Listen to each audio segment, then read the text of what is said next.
Anything that we begin this week is imbued with relentlessness, work ethic, and the ability to stay the course, being in it for the long game. Now, normally I recommend starting New Year's resolutions in accordance with the astrological New Year, which takes place at the Aries equinox in March. However, this year is different. And with the energies that we have this week, I think it's a perfect time to get rolling on those New Year's goals that you have. Today, the Sun conjoined Venus in the sign of Capricorn, which is also known as its Cazimi. So this is where Venus is cleansed and renewed. And it's an excellent time to plant seeds that will create beauty, connection, and justice. What's going to bring more sweetness and balance into your life. The alignment symbolizes the potential for new beginnings and positive transformations in our interpersonal connections.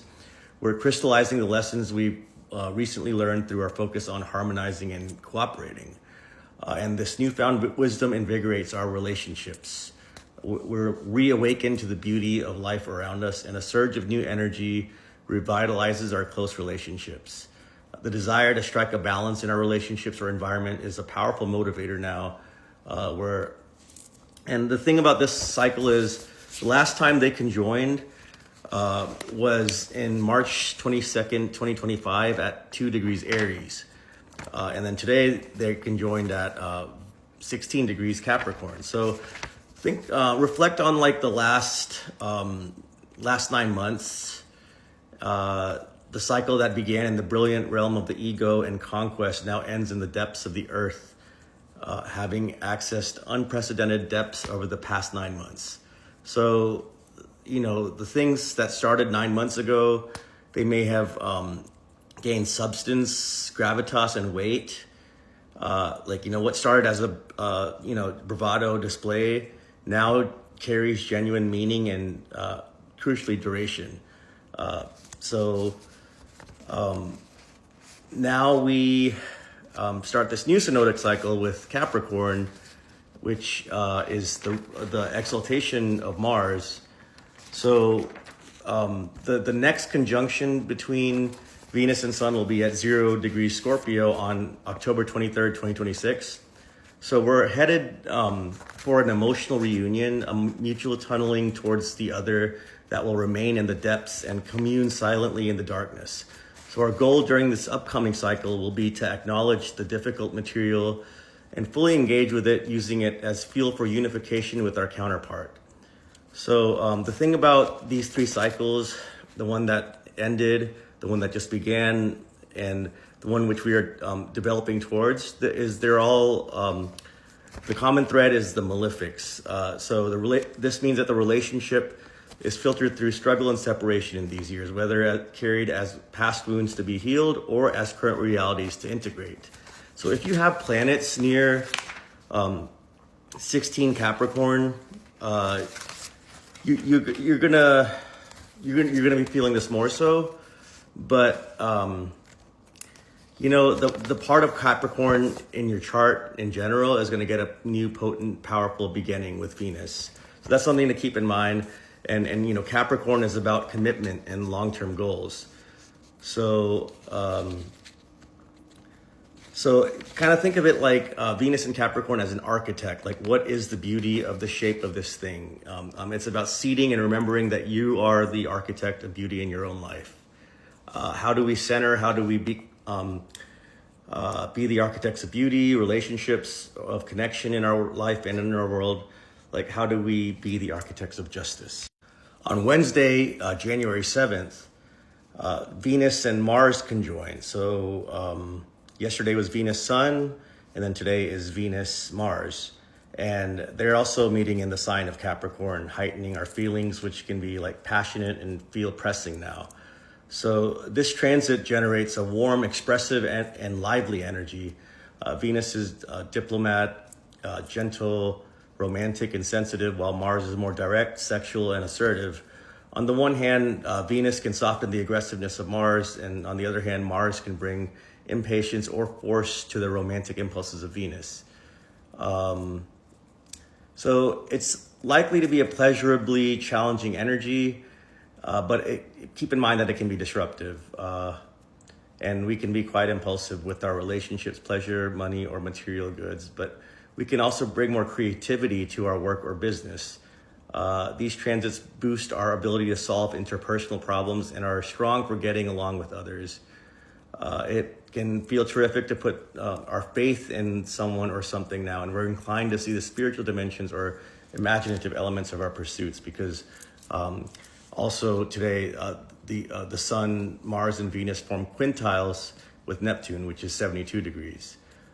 So these two begin a new cycle that renews approximately every 2 years. And this time Mars is exalted at this conjunction, receiving Venus, suggesting that the Capricorn depths where they meet have the potential to be highly fertile if and only if we demonstrate the courage and make the effort. As this conjunction folds into the larger stellium, it adds intense desire, passion, and the recognition that we want the whole thing, not half measures or watered down compromises, but the entirety of our goals. So on January 9th is the Sun conjunct Mars, which is the Mars Cazimi. So that's a powerful start for sustained action, determination, and strategic effort. And they last conjoined on November 2023 at 25 degrees Scorpio. So Mars was in domicile then, and now they conjoin at Mars's exaltation. So if you add them together, like that cycle plus this cycle, it's 4 years of challenging us to access the purest, most refined form of Mars, without pretense or compromises, to go after what we want with the wisdom and patience of Scorpio and Capricorn, but also the unalloyed determination of a very powerful and dignified Mars. And then the Sun illuminates our deepest motivations, clarifying our true goals to ourselves, removing any self-deception or pity. So basically we can't lie to ourselves, and we can use this productively to move forward. Also, amongst all this going on, keep in mind that Jupiter is in Cancer and it's opposing all these energies. So with oppositions, they kind of want to keep us in check, and we don't want to overextend ourselves. But through that tension, it also kind of shows us both sides so that we can choose one side or kind of understand the lessons of both, which will balance ultimately, right? So so on January 10th, Sun at 20 degrees Capricorn opposes Jupiter at 20 degrees Cancer. So when you look at that opposition, it's kind of like the Sun can be harsh, like in unfiltered and giving its truth, whereas Jupiter in Cancer especially is more mediated and more nurture oriented. But there's some kind of sometimes you need the full truth. You don't need a truth that'll help you understand and make you feel better, right? So there's a tension between those things on January 10th with the Sun opposite Jupiter. And then also on January 10th, Mars at 20 Capricorn opposes Jupiter in Cancer. Now this one's a powerful opposition because they're both exalted. Mars is exalted in Capricorn and Jupiter is exalted in Cancer. So those two things might clash, like your desire to pursue in the Mars way, or reflecting on Jupiter's nurturing and caring and how where that is in your life. So so we don't know which one is going to win out necessarily, but use that for the insight that those two have to provide you. So anyways, this is a powerful time for initiating meaningful action aligned with long-term goals, justice, beauty, and collective strength, with planetary energies urging courage and persistence. So I hope you all use that for this week in order to start productive goals for yourself. And I hope you found this helpful. Thank you for listening.